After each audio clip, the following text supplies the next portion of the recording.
The commoner format for Flesh and Blood has been picking up a ton of steam in our local play group, kind of as a fun side project, in no small part due to the Commoner Crawl series, which has kicked off and has been ongoing for this summer in the Portland, Oregon area. Now, I have a lot of thoughts and things I wanted to, shoot videos on and all that, but let's be honest, time is at a premium. So what I wanted to do today was sit down and have a beer chat and kind of run down a bunch of the things I wanted to talk about regarding the commoner format for Flesh and Blood.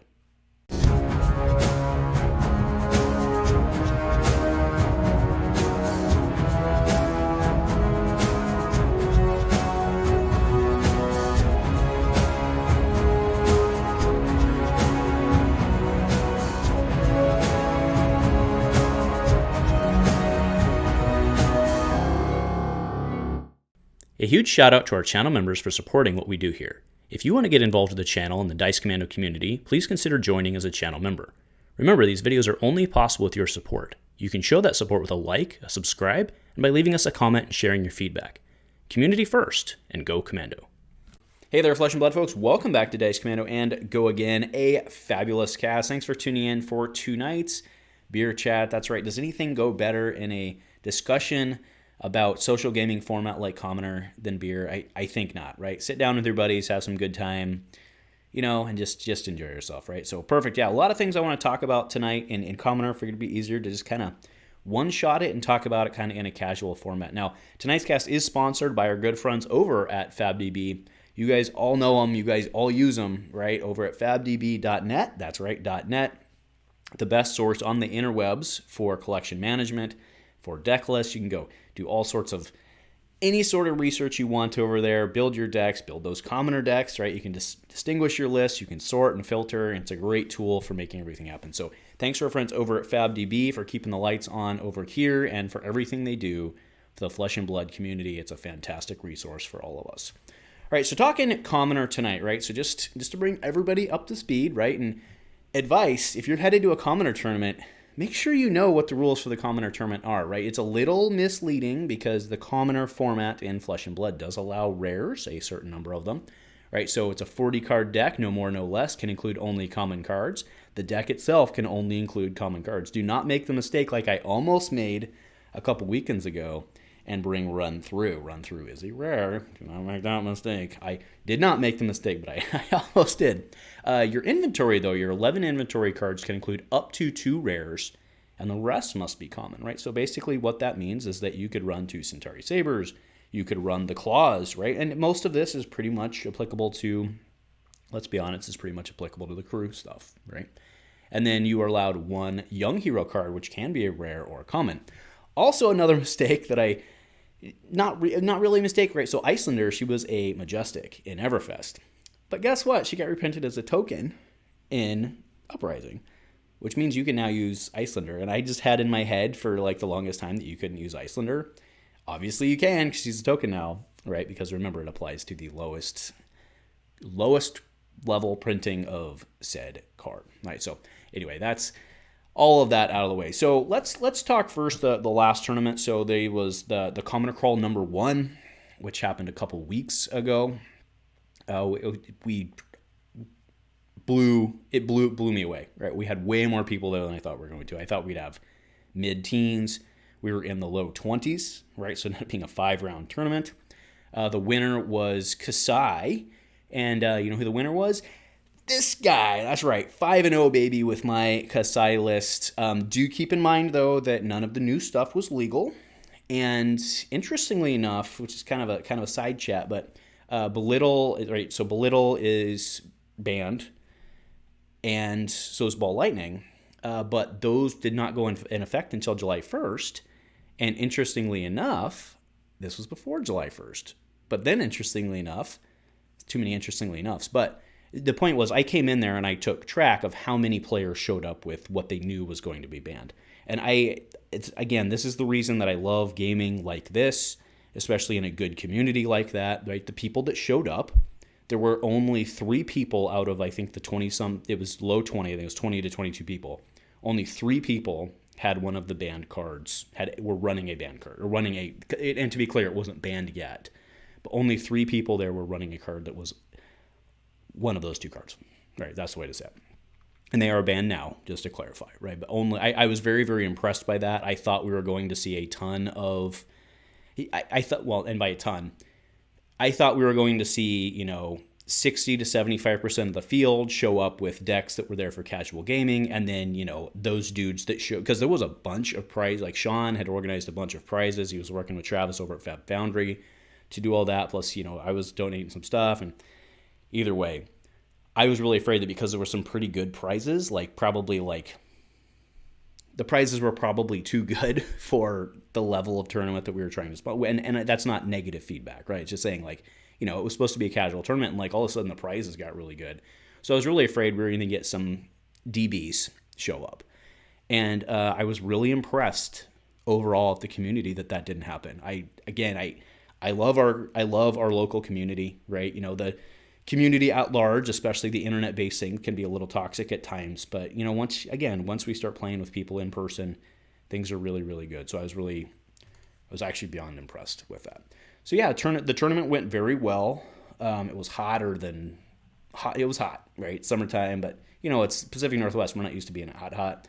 But it was pretty hot, but, it was a good time. And again, there was beer, photos of people. Whatever. Great time. So yeah, so I took Kassai to that. The breakdown was pretty interesting of the whole thing. We saw probably about 40-ish% casual decks. There was only 2 Kassais, which surprised me a little bit. There was a lot of Ninja, which I think you would, Ira, Benji, you would expect both of those. And then the deck, I think, so yeah, let's go ahead and move into the next. So the deck that impressed me the most coming out of that, which I think was a surprise for me, was Prism. All right, so Pummel Prism. I mean, we had talked about it before, how it was doable with Blinding Beam, Blinding Lights. Right, I still make that mistake every time, right? But Blinding Beam can help offset a number. Plus, you have your Footstep, or not your Footsteps. Sorry, your Dreamweavers. You do not have Footsteps. You have Dreamweavers, right, which can turn it off for kind of that combo turn, right? So you have Veiled Intentions, which is a great non-attack buff, which then gives Phantasm, but right, it shuts off. Right, it shuts off Phantasm when you pop the Dreamweaver. So you can basically swing on the right card. You can swing for quite a bit, and you don't risk it being popped, and then you kind of put them in defense range. That said, Guardian is really, I think Bravo specifically is really, well, any Guardian who is hammer-based can do pretty well. We didn't see a lot of Oldhim. We saw a couple Bravos. We saw a couple Brutes and stuff like that, right? So that's the thing is, I think Prism's really good, but you're always worried about those matchups. But Prism exceeded my expectations. So I've actually been playing, I've been felt tabling and goldfishing and stuff a bunch with that deck. And it's actually exceeding my expectations. So, it was funny, Oates today, I guess it was he posted some deck on, the Discord, the global Discord, which I generally avoid like to plague, and this is why, right? But he posted a deck on there, and someone told him he was a, mentally challenged person, basically. And I hard disagree. I think the deck actually has better legs than people think about, or people give it credit for. So yeah, the Pummel Prism, and then by the time I actually ended up building it, I was calling it Pummel Prism because I was running 4 pummels in it, right, red and yellow. And actually, by the time I crafted it, ended up being only two just running red, because those Veiled Intention plays are pretty strong. You have Snapdragons on Wartune, and then kind of going into the why I think that's pretty well positioned is we already spoke to what takes it down, which is your Brute and your Guardian. But if you look at what really does well into those matchups, meaning the Brute and the Guardian, you're a lot of times Kassai does pretty well.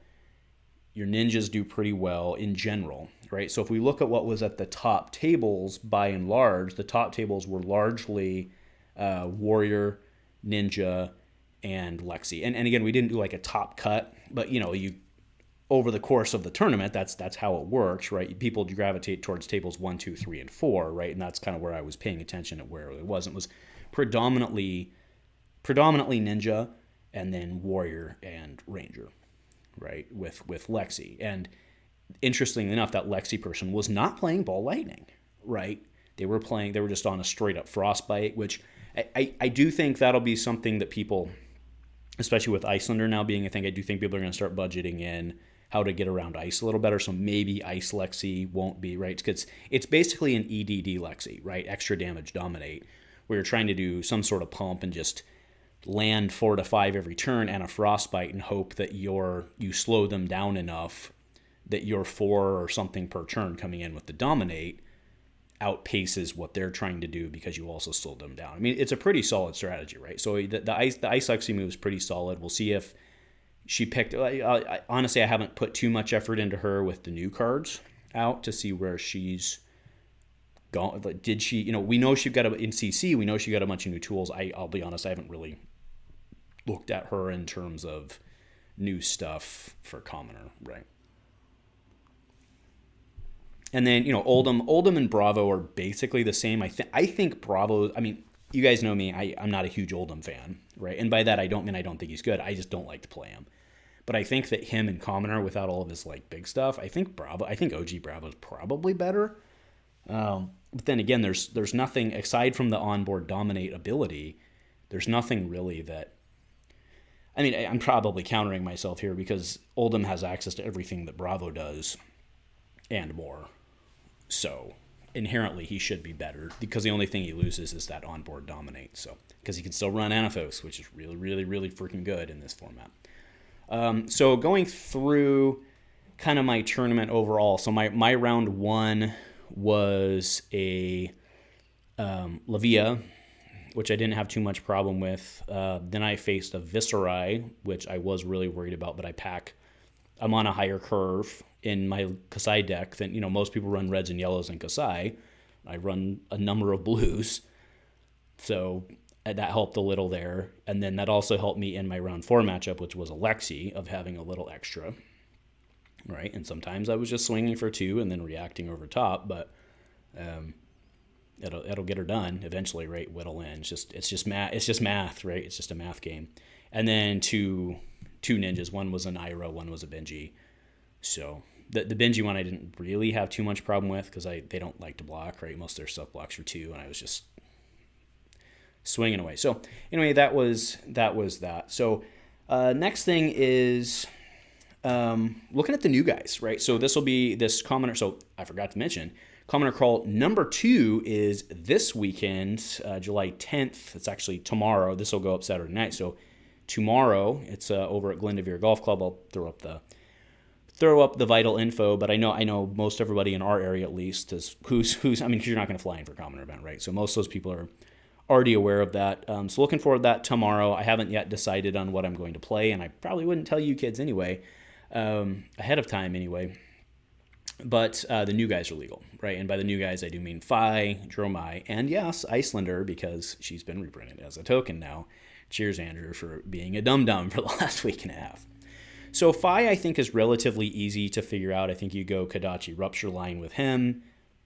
I think that's pretty easy peasy. I think you only pack... I think this is the hot take. I think that if you're going to run him in commoner, I think you only pack 1 Phoenix Flame, and you just toss it in your drink, and then you balance it out. You basically do the Ira play with the cross strap and do a flying kick, or a 2-drop, right? Something like that. Probably flying kick, something like that, right? I think... And then you just run one of those, and it's your cross strap. But that's kind of where my head is on Fi, because I don't think you're going to get the Draconic off as much as possible. And I do remember you have some of his staples, like Rising Resentment and stuff, which can turn a Kodachi into a Draconic. So, actually, no, is that the Rising? I always forget. There's Rising, and then there's the other 0-3. Oh, Brand was, sorry, yeah, I am wrong. Brand with Cinderclaw is the one that turns it into Draconic. So, sorry, they're both 0-3s. Brand with Cinderclaw turns a Kodachi in, and then you'd only need one more to be able to pull the Phoenix Flame back. And then the other thing with Fi is that Stubbies is still legal in commoner, right? So you can potentially get a pretty big you can get a turn off, but after that, it's a turn off. Haha, how witty am I? Because you're kind of pooped out. So I don't know. We'll see how well Fi does. I think maybe, because at the point that you're playing him like a traditional ninja, like probably Ira's like second Kodachi swing for 2 is probably really good, right? So, because remember, you don't have mask, you don't have draw, you don't have all that. So I think it's kind of better to go like Kodachi 5, And that's why I'm thinking like Rupture and all that stuff. So, but then again, doesn't somebody do it better? So we'll see. I do expect to see a fair amount of Fi. Let's go ahead and pull up the DB, which I have sorted for commoner, because what I wanted to, so this, the way I did the search, right, just to show you, so we are using the FabDB, our sponsor here. So you go into the little gear icon and you can set up, so it's set up for Uprising and then common, and then you hold down the control key and you can select multiple. So it's token and commoner, right? And you want them both. And this doesn't capture all of the cards, because like if for some reason it was, you know, it does, because you can run a couple of rares, so like, but you just have to know that. But for the deck, it works fine for, you know, your, what do we call it, the loadout, that it doesn't, you know, capture red line, or it doesn't capture Cintauri, Saber, and stuff like that. But anyway, so looking at Dromai, what's interesting about her actually, so obviously she doesn't have any of your dragons, quote unquote, right, your big boys, because they're all rares or higher.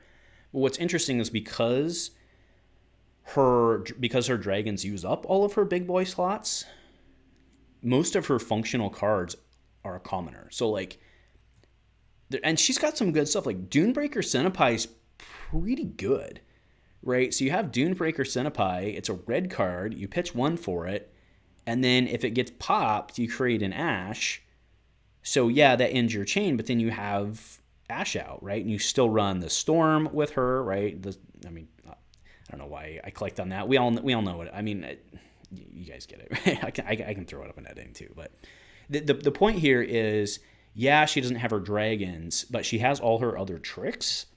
So I do have to wonder, you know, I was pretty cold, just to be clear, I was pretty cold on her just in general with like on hit effects and stuff like that. And like if she, so I think most people who are going to show up with Warrior, and as a side note, I think most people are going to show up with a Warrior, show up with Kassai over Dorinthea.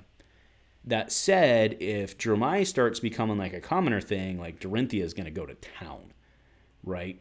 So we'll see how that all turns out. But this is pretty, I don't know, I think the whole thing's pretty interesting on Dromai, just with what she has available. So I think that's potentially a thing. You know, and now if we go in and we look at Fi, he has a lot of really good stuff. This one, I don't know about Heatwave, because like I said, I think you only play 1. I don't think you're going to get it off enough. It doesn't block. Like I think you probably just still play your bracers, and then like you have a combo card or 2 in there too, as well, I should say. Blaze Headlong, though, being a common, like that card's freaking phenomenal, because it's not dependent on hits or anything like that, just if you played a red card. And yeah, so I think Fi's up there. The question is just, does any, you know, do the other ninjas do it better? And then, you know, I mean, the Draconic stuff's fine. Now, going into Icelander, this one's going to be interesting, because I think it really just I'll just be blunt. I haven't put a ton of time. I did actually try building a deck with her kind of briefly. I do want to note that it doesn't work in the DB quite yet, or at least as of the time 2 days ago that I tried doing this, it doesn't work in the DB because she's still considered a Majestic. So when you add her in and then you try to build a commoner list, it actually bonks out every time you try to add a card, because she's not allowed. So what you have to do is you just have to build it with like someone else. But anyway, but it's like I said, that's kind of why I gave up. But you know, there are cards out there that can do it. I don't know. Yeah, like I think maybe the win without some of her big stuff, because like remember her specs are rare and all that. So I think without some of her big stuff, I think she's gonna really struggle to close. But so anyway, yeah, I think that's enough on the new guys. You know, one thing I've been thinking about, because Prism's better than, or how do I phrase it? Because Prism has exceeded where I thought she was going to be, I think that it's probably likely, or probably smart, I should say, that some of the decks, like, because what I was basically trying to say earlier was like, I didn't know if Prism can manage to get on the top tables. I think that she does really well. The question is, can she cut through Swiss? Right? If you're playing her, basically, is what I'm saying, right? Because if you run up to somebody who just has a bajillion poppers, you're going to have a rough day, right? So I think I think she can do well. Anyway, but I'm wondering if it's not time to try and start packing like your Prism poppers into it feels bad because it's not a sideboard, right? Like normally if you were to run like say Warrior, you could run like Barraging Brawnhide and stuff like that, and then it doesn't eat from your deck. The reason I think Kassai can do that okay, like I think Kassai can run not Barraging Brawnhide, Raging Onslaught is the one that blocks for 3. Like I think you can run that one because again she likes yellows because she can, you know, swing, pump, swing again for free, so she kind of needs 2 for a lot of her stuff. So I think she can run this card pretty okay. Can the others do that? Like, you know, does Ninja have 2 6s that they're running? I don't think so. So that'll be, I don't know, that's interesting. And then, you know, if you are able to get a Guardian on the top table somehow, then I think they do pretty well into Ninja. It's just through the rest. I don't know. So I mean, I do know. Well, I think I know. I mean, that's why I'm just sitting here theorizing and kind of just chatting in circles at this point. But I guess that's kind of the neat thing about Commoner is that there's a lot of different ways that the tournament could go, right? I mean, let's say we had all of the same people show up for the number 2 tournament and we all played the same decks, which we can't, by the way, but let's say we all played the same decks. It could go a completely different way. You know, the other one that surprised me a lot of people didn't show up with was Siege Chane, because Siege Chane seems it'll be hamstrung as well without having Belittle, but you know it can do some pretty gross stuff when it pulls seeds. But I think people are gonna really have to play that one a bit and figure it out, because like the Siege Chane, there were a couple Siege Chains and like most of them were losing to fatigue. Because people are just like, okay, let's play ball, kids, right? And they just would block out, and all of a sudden, you know, because it's a 40-card deck, and, you know, a lot of the stuff people are packing, unless you're a Ninja, and then they just go for broke, to be fair. But, like, you know, if I was playing Guardian, or if I was playing Guardian, which I think is good, if I was playing Warrior, which I think is good, even if I was playing Illusionist, because most of Illusionist stuff blocks for 3, I would probably be mostly on the defensive and just try to whittle them down and then kind of just play the fatigue angle there. So I don't know that, you know, I think Chane's something that we all thought was going to be super good in the format, but now without Belittle, I think it hurts. So he still has Lead the Charge and stuff. I don't know. We'll see. And then Viserai is pretty scary because, you know, he doesn't have Mordred and all that, but he still has Read the Runes. And he can just defend and read the runes, and like all of a sudden when he's coming in for, you know, if you only have 20 health and he's coming in for 12 rune chants, and then he takes the tempo. So there's again, it's certainly what makes this fun is there's a lot of ways to go. So anyway, I know I've been kind of, you know, jumping around and rambling, but lots of different thoughts on this format and why it's awesome. But so you should try it. You should totally try it and get out there and be social and have a good time, right? So, yeah, that's pretty much it. So thanks for tuning in today. I will see all y'all tomorrow, at least those who turn out. And nothing else, folks. Thanks for joining. Oh, we do have to give a shout out to Fab Foundry because we've been talking about them all day. So shout out to Fab Foundry. I know everybody's looking for their singles. I am as well. If you use the link below, when you go check them out and make a purchase from there, I get a kickback from that, which is awesome. And I promise you that all gets basically recycled back to Fab Foundry to help me buy my cardboard stuff. So anyway, thanks folks. We'll see you tomorrow. If you're anywhere near, hopefully you're out there. Nothing else. Go Commando.